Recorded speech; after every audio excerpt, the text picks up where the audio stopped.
Yeah, down. Do we? Thank you. Is there another mic down there? We have two mics? Yeah. Oh, All we right, do. yeah. Why don't you, Tom and Monica, you guys share that one. All right. Show this one over here. Okay. Thank you.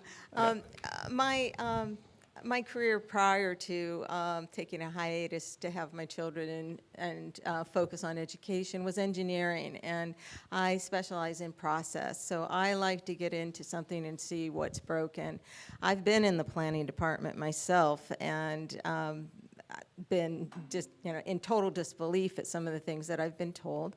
I've stood and watched senior citizen negotiate from $150,000 worth of fees down to 60. Now, had he not negotiated and not known to, to negotiate, he would have walked out with that big bill. So we have a lot to work on. There is a sense of fear. My neighbors fear the planning department. They would not apply for SBA funds. They're afraid someone will come out and walk their property, and their property will be reappraised and they'll be fined. So they won't ask for help. We need to get into this whole thing, and we need to build a better culture in that department. And when you go into a department that has been overwhelmed as well, it's change that needs to happen, and positivity as well as accountability. They have been working very hard. There have been no processes that they could show that they were performing satisfactorily. They're following the rules. So again, we need to build it up and make it better. Thank you. Okay, thank you. Okay, so let me do on stage, raise your hand if the condition of county roads are part of the reason why you're running for supervisor. Okay, that was kind of an easy one. In the audience, why don't you raise your hands if county roads are a huge issue for you in this upcoming election? Okay, so yeah, that's good. Okay, so a few quick figures. District 5 is home to 143 linear miles of road. The 2023 storms caused $140 million in damage to county infrastructure. That's roads, bridges, culverts, et cetera. The county still has $40 million in outstanding damage from the 2017 storms. Climate science says more extreme weather is coming, which means more pressure on infrastructure. And if we think the federal government is coming to help, they might, but FEMA still owes the county $160 million from costs it incurred from the 2017 storms, COVID, CZU, and the 2023 storms. And that's to say nothing of the $1 billion in deferred maintenance countywide to roads, bridges, and culverts. That's $1 billion with a B. So the county doesn't have enough money to fix all the recent damage, the 7-year-old damage, or likely all the future damage. Yet people will still need to get around. So Tom, we'll start with you. How are you going to approach the issue of roads and infrastructure to ensure your constituents are able to get around in a future likely to bring more extreme storms and infrastructure damage? So, is this on? What gave us the bad one? Is that? All right, we're back to sharing one mic. Yep. All right. You can have that one. I'll project. All right, start. So I was running late getting here because we discovered on our road we have a new landslide which blocked off the neighbors up above. Roads are expensive, beastly expensive, and we've all seen this, and I saw this a few weeks ago. I was going down Highway 9, and there was the county road crew that was working on it. And there were 2 trucks and a supervisor's car. There were 6 guys standing around looking down a hole. The supervisor had the map, and there was 2 folks at either end, and 1 guy in the hole with a shovel. I'm thinking, here's 8 people on a job. Now, I build houses, and if I show up in my Cruz and I got 8 people standing around watching 1 guy hammer, those guys are done. But apparently it's okay with the county because we'll just get more money. We'll just get more money. No one's really working here, but we'll just do it. So I think the issue is not so much how much it costs, but how efficient it is. And up in Idaho, I love the way they do it in Idaho. They put it out to private bid. At night, when all the traffic is done, they start on both sides of the roads, 2 different crews, privately, come together, do 10 miles of road that night, and they're done. But they're private guys, they work hard, they work on, in LA, you see the way they do things. They build them quickly. So let's, if we know something doesn't work, let's not pay for more of it. Let's get it that works. And you're saying the cost, it's not about cost for you, despite $1 billion in deferred maintenance and a pretty tight county budget. I'm not impressed with how the county budgets things. The cost for them to do it and the cost for a private sector to do it is probably worlds different, just in the paperwork alone. Okay. All right, let's move on to Monica. All right. The first thing is, I think the 5th District needs an advocate. We need a squeaky wheel because we see that when we have roads destroyed, they do not get fixed as quickly as other parts of our county. And for us, it's a public safety issue. We've had main arteries coming in and out of the San Lorenzo Valley that have been closed for months. This impacts safety, it impacts children trying to go to school, like my kids, it impacts economic development, it impacts everybody. So we need an advocate who is saying that our 5th District issues are important, just as important as anywhere else. We need to look at our revenue challenges in our county. We have revenue shortages. If you were here for the previous speakers, you heard about some of them. We need to advocate for Measure K. We need to continue to add revenue because that will help to improve our roads. And then we need to set priorities. I've been knocking on a lot of doors. I've been talking to a lot of constituents, and a lot of people have issues with their roads, right? So we need to start setting priorities, and as the CEO of a large health and human services nonprofit that is underfunded and is constantly making difficult choices, I understand how you have to set priorities, you have to do long-term planning, and you have to make actionable results little by little to get the change that you want to see. Thank you. Thanks. Bring that down to Teresa, please. Yeah, that mic was not working. Yeah. Go. Okay, yep, Teresa, you're up. Could you repeat? And I can repeat the question, sure.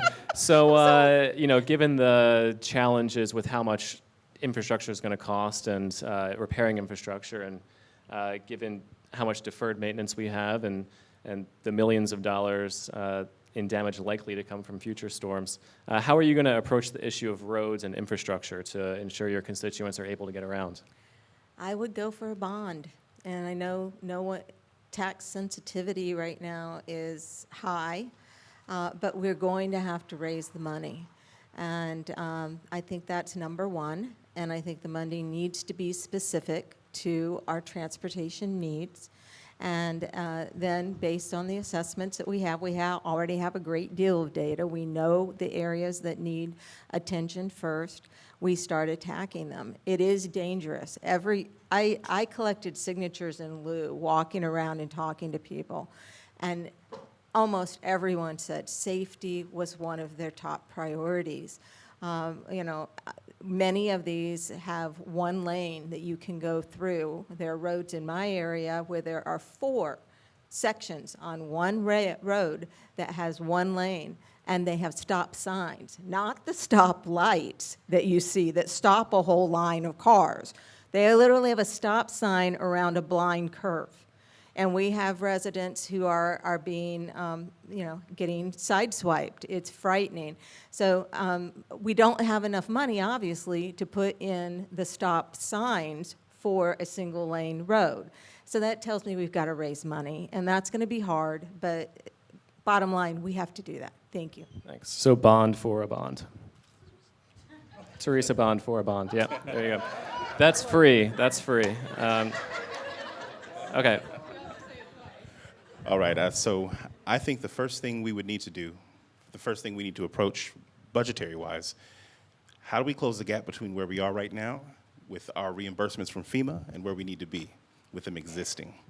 So we need to leverage the relationships we have with folks like Jimmy Panetta, with folks in the federal government who can help push this and get this money to us. It has been many years, and I've yet to hear a single explanation for why it's taken 3-4 years to reimburse us for promises that FEMA made back in 2017. And if we haven't heard that from Jimmy, well, why not? Why haven't our representatives gone to him and say, hey, this is your job. You need to bring this money home to us. I consider Senator I consider John Laird a huge, huge influence on myself as far as it comes with related to bringing home money from Sacramento and bringing it home. He has been very inspiring. He goes there, he determines what his people needs, and he brings it back home, right? And that's a relationship that you have to cultivate and put to work to fix these big problems. Our budget isn't going to get that much bigger, right? We got the 13 cents on the dollar. Even if we made more, even if we took more, it's coming from somewhere else, right? Santa Clara, they get 84 cents for the tax dollars they get from parcels or from homes. We get 13, but the rest of that dollar is still being used somewhere else. So we can't just rely on that to raise this money. We've got to find that extra money from FEMA. We have to be efficient, and we got to work on grants and things like that so we can avoid bonds as much as possible. Okay. All right, can you pass the mic down to Monica, please? Thank you. Monica's going to start with this next question. Okay, so the current board, and you kind of heard this question before if you were here for the District 2 forum, but the current board has been widely criticized as operating on autopilot without much identity or direction, and that county staff really steers the Santa Cruz County ship instead of the people's elected officials. It's not to say county staff does not work hard. It's just kind of where the power sits right now and the power dynamic between the elected officials and staff. So one, do you agree with these criticisms? And how would you swing the pendulum of power back towards the elected officials and ensure that the public's representatives are setting the public's agenda and direction? The response to the first part of your question is yes. I do believe right now our county leadership is on autopilot, and that often it's just this churn of the way things have always been. And I know this because I lead the county's largest contractor, and I've been trying to lead health equity and change and improve conditions for our residents for the last decade. And I'm constantly going up against the challenges of a county that likes the status quo, that likes the way things have always been. And so I've developed a reputation for pushing against the status quo to make sure that my clients, that my workforce, that my community gets the services that they deserve. So how will I make, is the other part of your question, how will you make the change? Yeah, so how are you going to swing the pendulum of power back towards elected officials and ensure the public's representatives are setting the public's agenda and direction? Because there has never been a representative with my level, or a supervisor with my type of experience, who's worked for the community, who's worked with the community, coming into the seat, and I'm ready to advocate for the community. We haven't had a representative who's ready to be a part of San Lorenzo Valley, 5th District, sitting in that seat and advocating for change. Am I out of time? Sorry.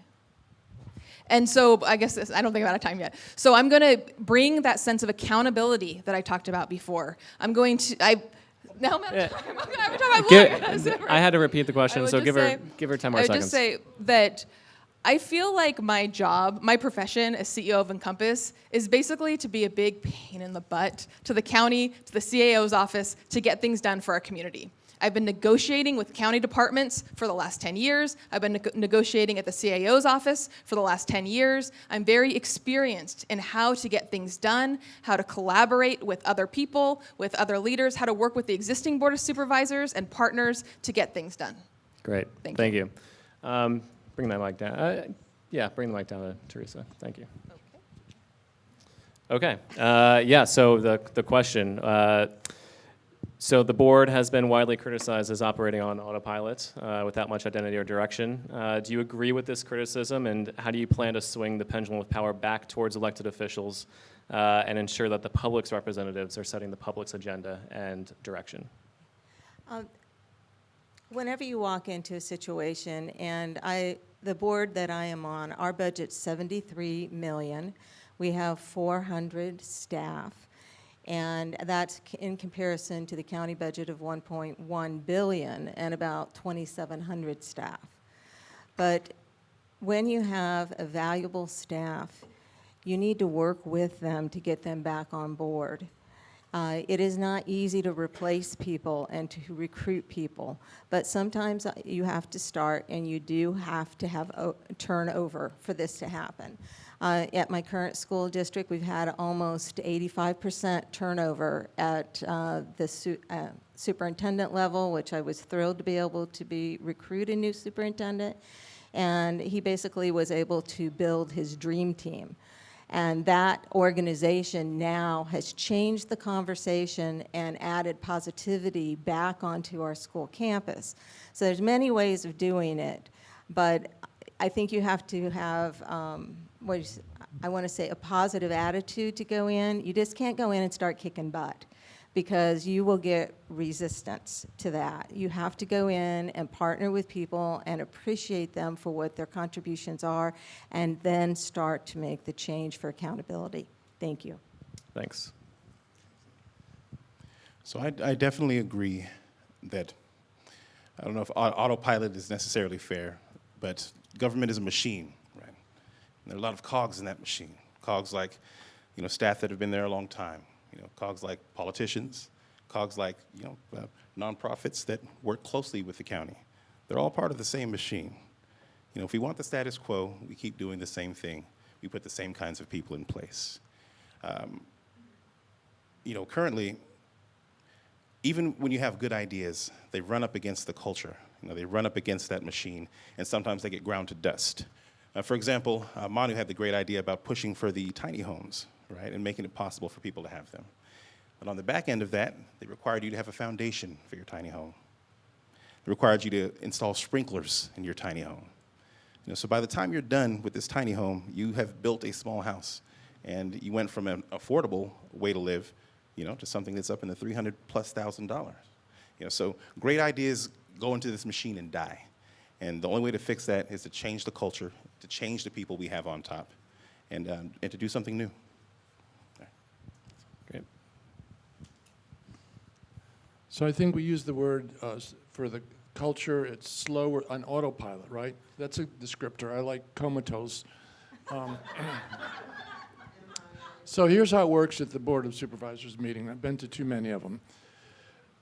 It's folks come to public comment and they speak, and if it's a hot subject, they'll talk for hours and hours and hours.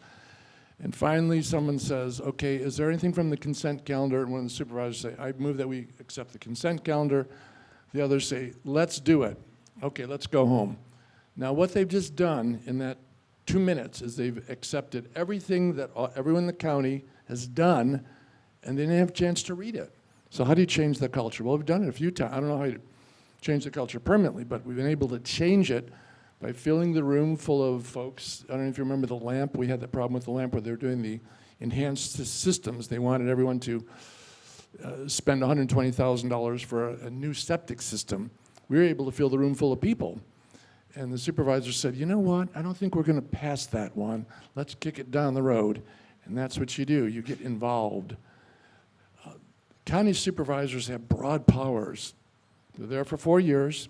They have all the executive, all the legislative, and the quasi-judicial, which is another way of saying judicial. So all three branches of government are in the 5 supervisors. Broad powers. They can do great things or no things. And we've seen too many years of no things. I think we can all agree about that.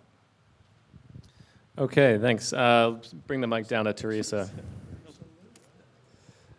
All right, so I had sent you, just for transparency's sake, I had given this question to the candidates beforehand. I thought it was important to get a prepared answer for this one. So as a supervisor, you will have the latitude to lead on policy discussions and direct county staff's work. What are 3 asks, directions, or policies you will bring to the supervisor's agenda in your first year, and please be as concrete as possible?